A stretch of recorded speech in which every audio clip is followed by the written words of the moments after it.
یہ کہ پاکستان کے مصور و مفکر علامہ اقبال تھے، جبکہ معمار اس کے مؤسس، اس کے بانی قائد اعظم تھے۔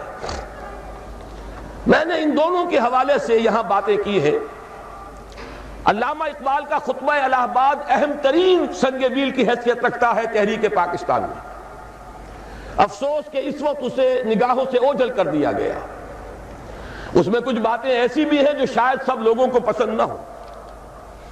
یہاں پہ میں نے 3 باتوں کا حوالہ دیا ہے۔ علامہ اقبال نے بر عظیم پاک و ہند کے شمال مغرب میں ایک مسلمان مملکت کے قیام کے 3 مقاصد بیان کیے۔ نمبر 1 یہ کہ یہ متحدہ ہندوستان میں جو مسلم ہندو کشمکش اور کشاکش چل رہی تھی، یہی اس کا واحد حل ہے۔ نمبر 2 یہ کہ اس ذریعے سے مسلمانوں کو یہ موقع مل جائے گا کہ اسلام کا جو حقیقی نظام تھا، جو محمد عربی صلی اللہ علیہ وسلم نے عطا فرمایا اور ایک انقلابی جد و جہد کے ذریعے سے قائم فرمایا، جس کا اصل نمونہ خلافت راشدہ ہے، لیکن جس پر بعد کے دور ملوکیت میں پردے پڑ گئے ہیں۔ اسلام کی بہت سی حقیقتیں چھپ گئیں۔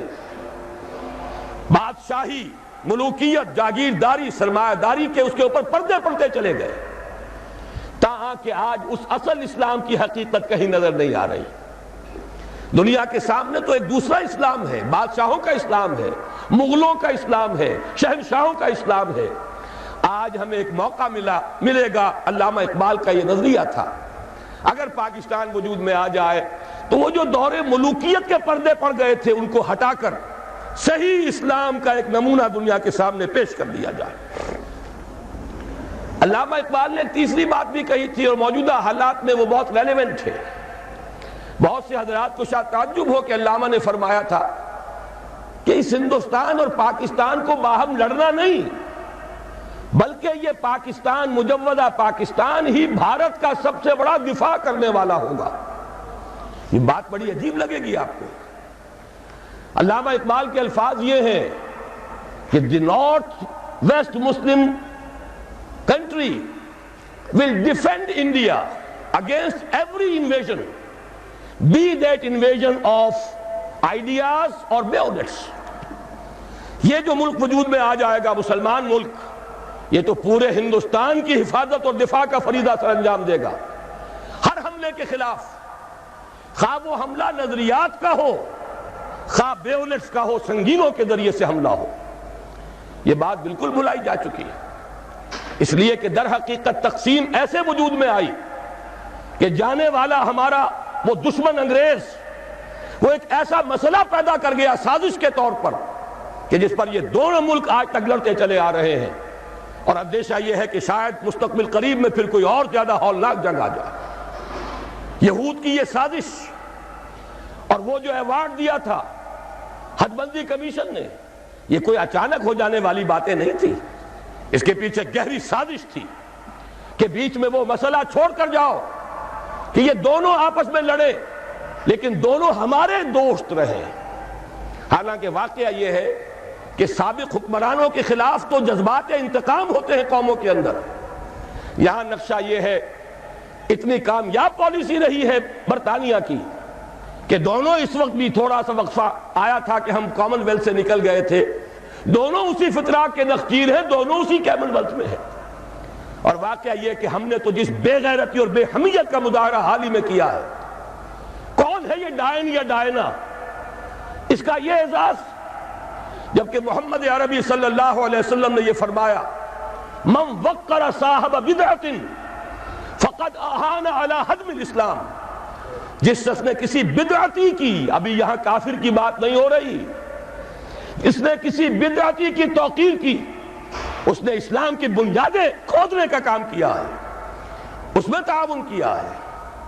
یہاں تک فرمایا، من مشى مع فاسق لیقویہ غضب اللہ تعالی واہتز لہ العرش۔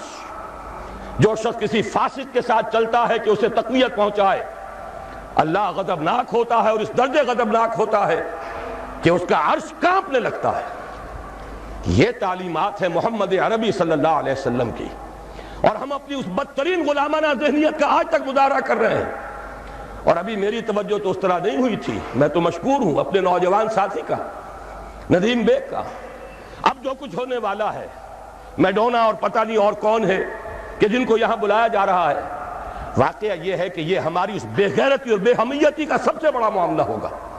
اور میں سمجھتا ہوں چیلنج ہے یہ ان لوگوں کے لیے جنہوں نے کچھ بھی قوت مزاحمت فراہم کی ہے. آپس میں کلاشنکوفیں نہ چلائیں، آئیں میدان میں اور اس کو روکیں، سد باب کریں. بڑی بڑی جمعیتیں اور جماعتیں موجود ہیں، آپس میں اقتدار کی کشمکش کے لیے ایک دوسرے کا خون بھی بہا رہی ہیں. لیکن یہ کہ اس دین کے معاملے کے اندر اگر ان میں دم ہے، اگر ان میں طاقت ہے، پاسبان بن کر اگر سامنے آنا چاہتے ہیں تو دین محمدی کے پاسبان بن کر سامنے آئیں. اور یہ موقع ایسا ہے کہ اس وقت واقعتاً جن میں حمیت ہے انہیں اپنی حمیت کا ثبوت دینا چاہیے. بہرحال یہ تو تھے علامہ اقبال کے نظریات. قائد اعظم کا میں صرف ایک جملہ یہاں سناؤں گا. قائد اعظم کی اگرچہ بدقسمتی سے ایک تقریر وہ بھی ہے جس کے اندر ایک جملہ ایسا نزاعی بن گیا جس سے دشمنان اسلام نے اور سیکولرزم کے علمبرداروں نے بہت فائدہ اٹھایا. کاش کہ قائد اعظم وہ الفاظ نہ کہتے. لیکن یہ کہ اس کی ایک توجیہ ہے جس کو یہاں بیان کرنا ممکن نہیں ہے وقت کی کمی کے باعث. لیکن ان کے وہ ساری تقریریں دور تحریک پاکستان کی اور اس ایک خاص تقریر کے بعد کی تمام تقریریں ایک ہی مضمون پر گواہی دے رہی ہیں، جس کی نمائندگی کرتا ہے ان کا ایک بہت عمدہ تاریخی جملہ جو علامہ اقبال کے اس فکر کے بہت قریب ہے. انہوں نے فرمایا ہمیں پاکستان اس لیے چاہیے کہ عہد حاضر میں اسلام کے اصول حریت و اخوت و مساوات کا ایک عملی نمونہ دنیا کے سامنے پیش کر دے. یہ مقصد تھا پاکستان کا، مفکر و مصور پاکستان کے نزدیک بھی اور معمار اور مؤسس پاکستان کے نزدیک بھی. لیکن ہوا کیا ہے؟ میری دوسری بات ہماری کوتاہی اور کوتاہ نظری. ایک بات کافی ہے، شمسی حساب سے ہم 45 سال پورے کر کے 44 سال پورے کر کے 45ویں میں قدم رکھ چکے. قمری حساب سے 45.5 سال ہو چکے. جیسا کہ جنرل صاحب نے فرمایا وہی نظام جو کا توں اوپر سے لے کر نیچے تک اثر تا پا، جس کی میں بعد میں قدر وضاحت نہیں کروں گا. وفاداری بشرط استواری عین ایما ہے. ہم نے بالکل اس کے مصداق اس نظام کو جو کا توں قائم رکھا ہوا، سرے منہ فرق نہیں آیا. یہ تو خیر وہ بات ہے کہ جس پر مزید آپ کا وقت لینے کی ضرورت نہیں ہے، رائٹنگ آن دی وال ہے، ہر شخص جانتا ہے. لیکن میں ایک خاص بات کی طرف توجہ دلانا چاہتا ہوں.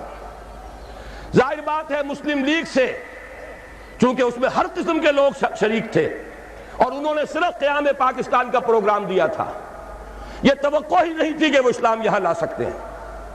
لیکن یہ کہ یہاں علماء بھی تو تھے، دینی جماعتیں بھی تو تھیں. بعض علماء بڑے چوٹی کے علماء مسلم لیگ میں شامل تھے، مولانا شبیر احمد عثمانی رحمۃ اللہ علیہ. بہرحال ان کا احسان ہے کہ ان کی آخری دھمکی جو انہوں نے دی تھی کانسٹیٹیوشن اسمبلی میں، اس کے نتیجے میں قرارداد مقاصد پاس ہو گئی، وہ کم سے کم اپنا حق ادا کر گئے.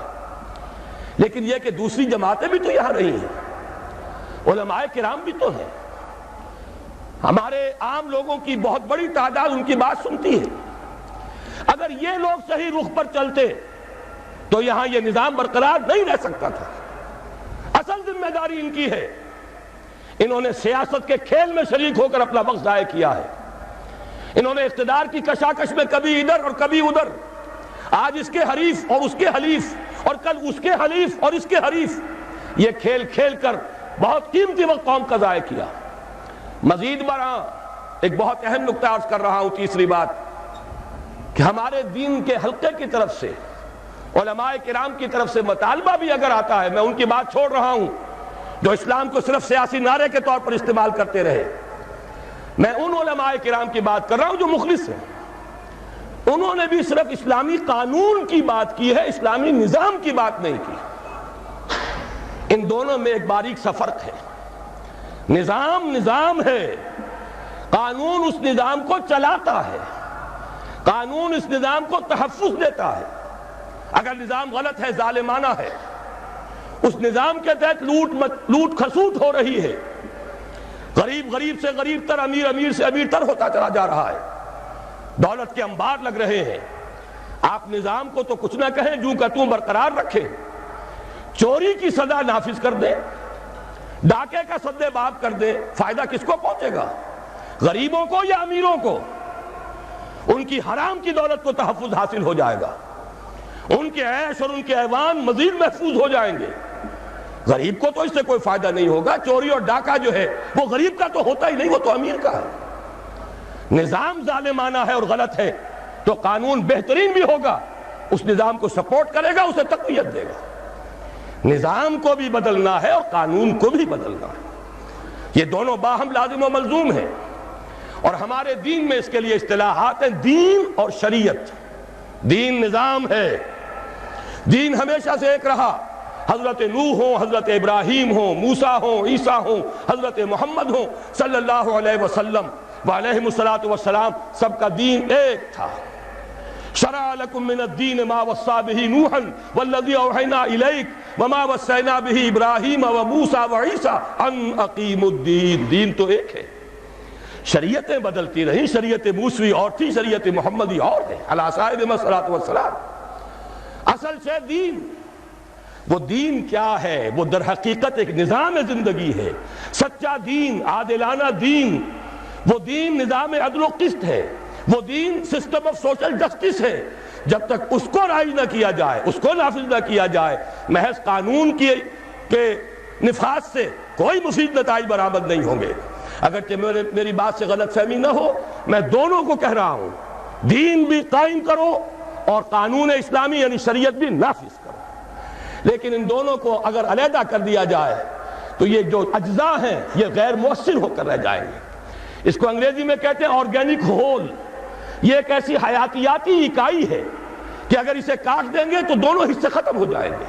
یہ دونوں ایک ہی وحدت کی حیثیت سے اپنے مطلوبہ نتائج پیدا کر سکتے ہیں۔ دین نظام اسلام کا نام ہے اور شریعت قانون اسلامی کا نام ہے۔ تیسری بات میں ذرا گنتی کر کے بتا دوں کہ انگریز کی وراثت کو ہم نے کس کس اعتبار سے سنبھال کر رکھا ہے۔ مجمل باتوں کا وقت